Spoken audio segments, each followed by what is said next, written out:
Happiness. What is happiness? Well, the dictionary definition is the quality or state of being happy. This is true, but too broad of a definition. Personally, happiness is doing something that is selfless, caring more about someone else than you do about yourself. Therefore, there is no bigger way to be happy than to have family and significant others around you. Family. Those are the ones you will always connect happiness to. Yes, you might have fights sometimes, but no matter what, those are the only people that will always unconditionally be there for you. The kids and the family, although might not realize, are constantly showed that they are loved by their parents. They constantly work 40 plus hours weeks just so their children can have everything that they never did. In my case, my dad works at a factory. He never completed college, so for him to see me complete high school and go on to college and finish it would be a big deal for him. That's all he wants from my sister and I. He sees me every day going to school and I can see he's proud of me. Sending me random texts throughout the day telling me have a good day and random I love you. Kate Baxter is an editor for the Huffington Post who went to Skidmore College and graduated with a Bachelor of Arts for English Language and Literature. In the Huffington Post, she writes an article entitled The Habits of Supremely Happy People. And there she mentions Martin Seligman, the father of positive psychology, and how the theory that 40% of happiness is what we make it.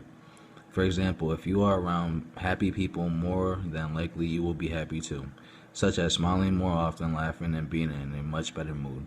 Just as the other way around, you would be in a bad mood if you were around people who were angry and sad. It would have the same effect and rub off on you. In a weird way, this reminds me of my grandpa's funeral.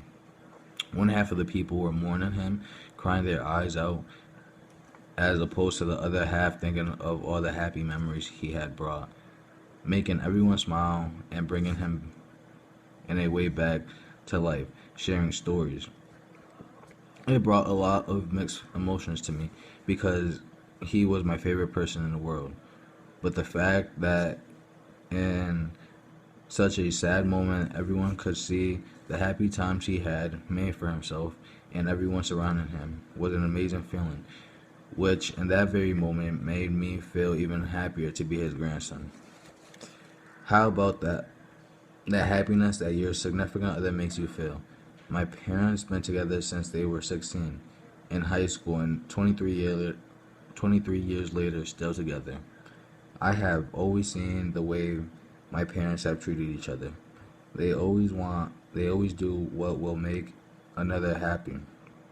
For instance, my dad will bring my mom random flowers just because, or even how my mom has food ready for him once he gets out of work. The little things can go so far. In fact, Greeth Cook, an editor for Salon.com, writes an article called Can Money Buy Happiness After All? In it, he mentions how although buying little things like luxury things such as cars and even houses don't make us happy, also don't make us any happier.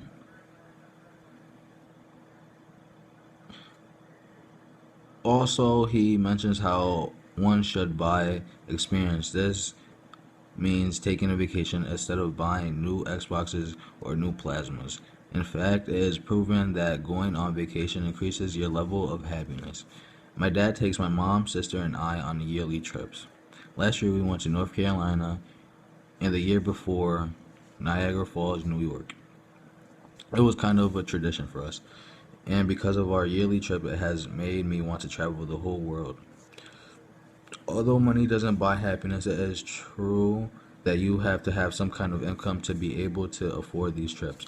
But having these trips are pretty priceless. Happiness is really what you make it of. It should come automatically. When you are doing something you actually enjoy, you're doing something for someone whom you love. Being happy is something you want unknowingly, and it's easy to get. You just have to see what is right in front of you. Thank you.